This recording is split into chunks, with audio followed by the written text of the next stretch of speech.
We are live. We ready?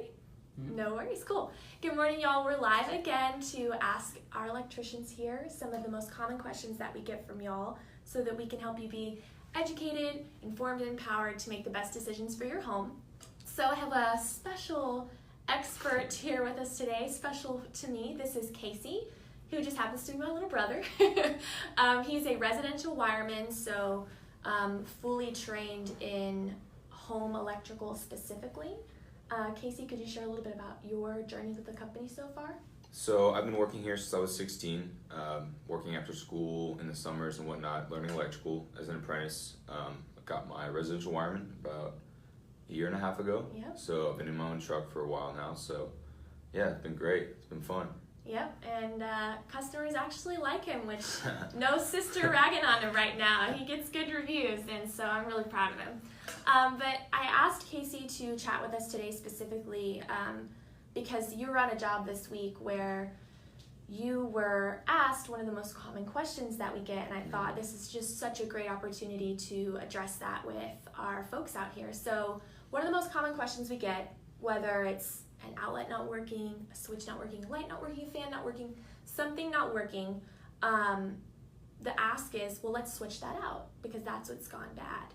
And I think what often is the case is that it's an outward sign of an inward problem. Exactly. And I'll let Casey explain that and specifically kind of the details of this job, what exactly had gone wrong and what you ended up finding. Yeah, so basically she had multiple switches that controlled a light, and every time she would hit the switch, it would trip the breaker. And she's like, well, the switch has gone bad. I just kind of like that. Yeah, like that fix. Yeah, which is a fair. Yeah, like, it's a fair. assumption. Yeah, for sure. And I think before I really got a lot of knowledge in this electrical industry, I would think the same thing. So It definitely makes sense. But what we find is that's rarely the case.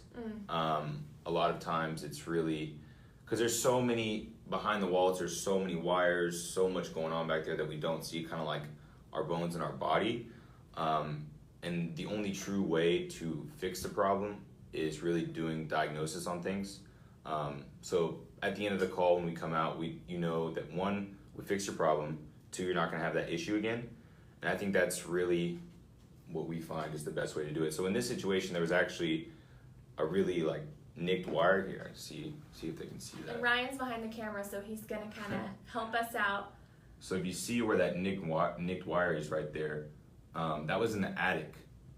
So just for example, just replacing that switch wouldn't have done anything. Right. So can you walk us through?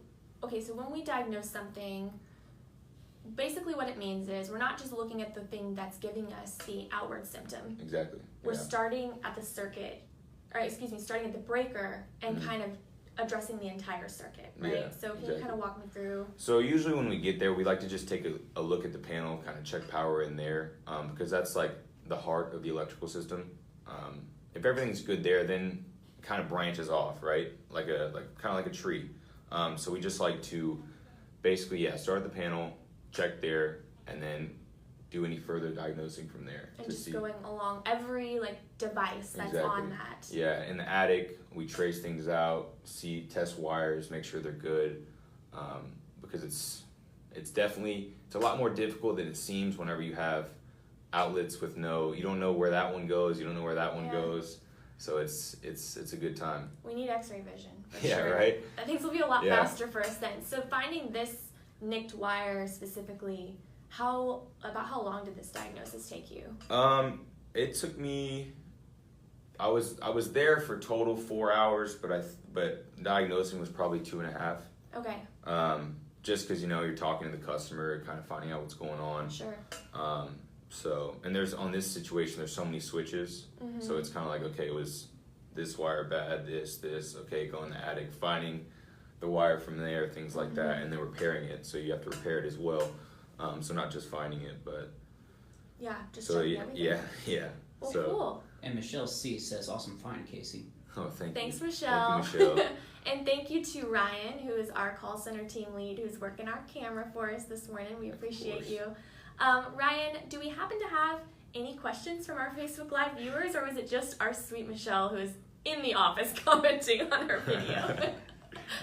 Nope, it looks good so far. Not this time. We're not Not famous today. yet. Okay, Yeah. cool. Next week, I'm Yeah. expecting some questions from you guys. Well, thank you so much for joining us live if you're on live.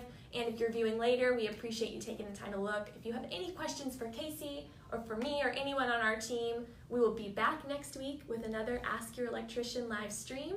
And we hope to hear from you for that. So thank you so much. Have a great day.